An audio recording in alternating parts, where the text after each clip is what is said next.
Chers amis, bonjour. D'abord, je tiens à vous remercier des nombreux commentaires que vous faites à mes chroniques, maintenant qu'elles s'installent dans la durée. J'essaye d'en tenir compte et vous verrez semaine après semaine que les sujets, la manière dont je traite les sujets tient le plus grand compte de vos objections ou de vos remarques. J'essaye d'y répondre. Je voudrais, dans ma chronique de cette semaine, souligner ce qui s'est passé hier, jeudi 14 mars. Tout à fait étonnant. En fait, tout commence dimanche par une indiscrétion samedi au dimanche, par une indiscrétion de la Tribune. Sur le site de la Tribune, on lit que le Premier ministre, Gabriel Attal, a décidé de s'adresser directement aux chefs d'établissement, proviseurs, principaux, pour parler de la stratégie, de la vision d'ensemble de l'éducation nationale. Alors, ce qui veut dire que Madame le ministre de l'Éducation nationale, Madame Belloubet, donc, a été court-circuitée.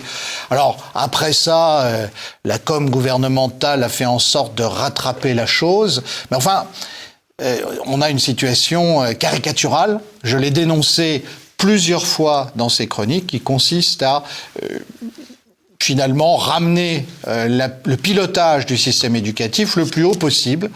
Le ministre de l'Éducation étant finalement est contrôlé par le Premier ministre. Et d'ailleurs, moi, je ne serais pas étonné que très bientôt, Gabriel Attal lui-même soit dépossédé du sujet par Emmanuel Macron, le président de la République, qui aime bien s'occuper de tous les sujets régulièrement et finalement viendra mettre son grain de sel. C'est profondément malsain. D'ailleurs, on l'a vu dans la réaction qui a été, dont la presse s'est fait l'écho, sur les différents chefs d'établissement qui se sont étonnés de ce que un ministre qui les soulageait finalement par sa connaissance des dossiers, ce qui ne veut pas dire qu'on conteste pas tel ou tel aspect de sa politique, mais qui les rassurait, et bien finalement se voit court-circuité par le Premier ministre, alors sous prétexte qu'il est l'ancien ministre de l'Éducation, ou bien sous prétexte tout simplement que dans ce système moribond qui est devenu l'éducation nationale,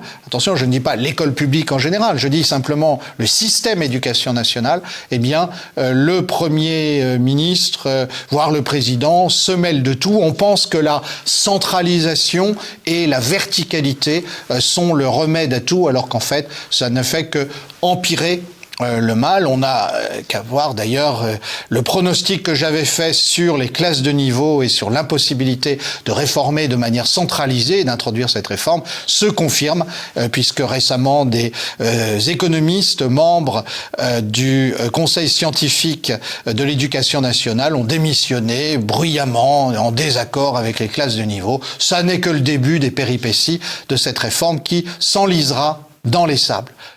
Merci et à la semaine prochaine.